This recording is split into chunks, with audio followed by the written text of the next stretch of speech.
Hi hello friends, మన ఇంటి సీరియల్లో ఈరోజు రోజు జగదాత్రి సీరియల్ చూసినట్లయితే ఏం జరిగిందబ్బా అంటే కేదార్కి ఆ, కట్టు కట్టించుకొని ఇంటికి పిలుచుకొని వచ్చేసిందనమాట జగదాత్రి.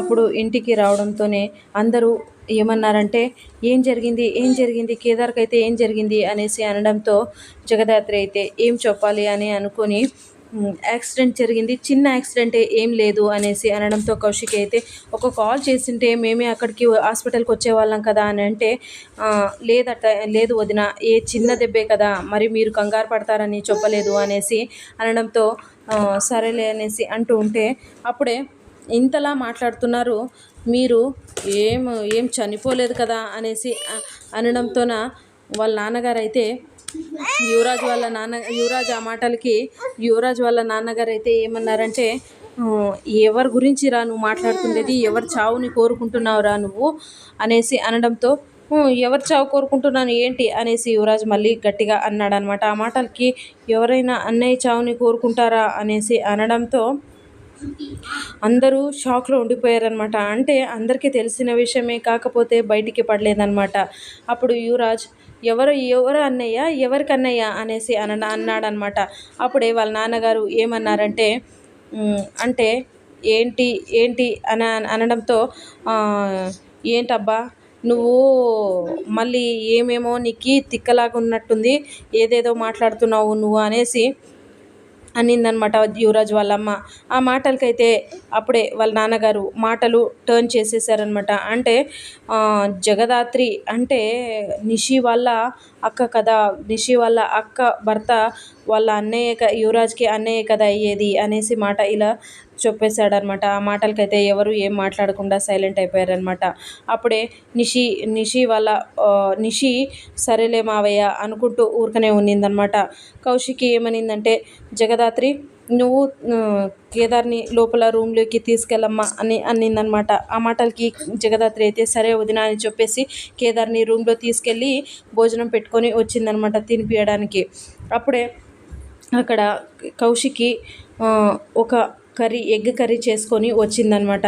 అంటే జగదాత్రి కేదార్కి తినిపిస్తూ ఉన్నింది కదా, అప్పుడే తీసుకొని వస్తే జగదాత్రి ఇక్కడ ఎగ్ కర్రీ తెచ్చాను కేదార్ కోసం, నేనే స్వయంగా నా చేతులతో చేసుకొని తెచ్చాను, కేదార్కి తినిపి అంటే కేదార్ అయితే అక్క ఫస్ట్ జగదాత్రి నువ్వు అక్క చేసిండే ఎగ్ కర్రీని నాకు తినిపి అనేసి అన్నాడనమాట.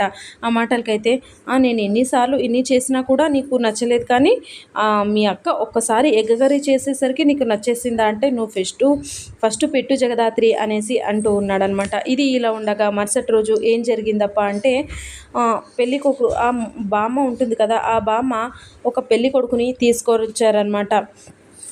అంటే జగదాత్రికి పెళ్ళి కాలేదు, ఆ అబ్బాయితో పెళ్ళి చేద్దాము అనేసి పెళ్ళి కొడుకుని తీసుకొని వచ్చారనమాట. అప్పుడే ఆ అబ్బాయి ఏమన్నాడంటే అది కూడా ఒక డ్రామా వల్లనే తీసుకొచ్చారనమాట. అప్పుడే ఆ అబ్బాయి ఆయన ఏమన్నారంటే నాకు ఈ అమ్మాయి నచ్చింది అనడంతో జగదాత్రి అయితే ఏమనిందంటే నేను ఆయనతో మాట్లాడాలి అనేసి అనిందనమాట. ఆ మాటలకి సరేలే వెళ్దాము అనేసి పైనకి తీసుకెళ్ళిందనమాట. పైనకి తీసుకెళ్ళి అక్కడికి వెళ్ళంగానే జగదాత్రి అయితే మూతి మీద 2 దెబ్బలు కొట్టేసరికి మూతి అంతా వాసిపోయిందనమాట. వాసిపోవడంతో ఆయన కిందికి పరిగెత్తుతూ వచ్చాడనమాట. కాకపోతే అప్పుడు అక్కడ పైన జగదాత్రి 2 దెబ్బలు వేసేసి వారికి ఏం చెప్పిందంటే నాకు ఆల్రెడీ కేదార్తో పెళ్ళైపోయింది, మళ్ళీ నీతో పెళ్ళంటే నాకైతే ఇష్టం లేదు, చేసుకోలేను నేను అనిందనమాట. ఆ మాటలకైతే కిందకు వచ్చేసి వసే బామ్మ, నువ్వు కేదార్తోన జగదాత్రికి ఆల్రెడీ పెళ్ళైపోయింటే నువ్వు మళ్ళీ నాకు ఆ జగదాత్రిని ఇచ్చి పెళ్ళి చేద్దాం అనుకుంటున్నావా అనేసి ఆ బామ్మ మీద కొట్టబోయాడనమాట. అప్పుడే జగదాత్రి కిందకు వచ్చిందనమాట. ఇలా ఉండగా అంటే అక్కడ నిషి వాళ్ళందరూ ఏమీ మాట్లాడకుండా సైలెంట్గా నిల్చున్నారనమాట. ఎందుకంటే ఈ డ్రామా అంతా అంటే కేదార్కి పెళ్ళి జరగలేదు అనే విషయం బయటపడిపోతుంది, మంచి జరుగుతుంది అనేసి అనుకునే ఇదంతా డ్రామా మొదలు పెట్టారనమాట. కాకపోతే జగదాత్రి కొట్టడంతో వాడు పారిపోయాడనమాట. సో ఇది ఫ్రెండ్స్ ఇవాల్టి సీరియల్స్ అనే విషయాలు. Please like, share, subscribe my channel and thank you for watching.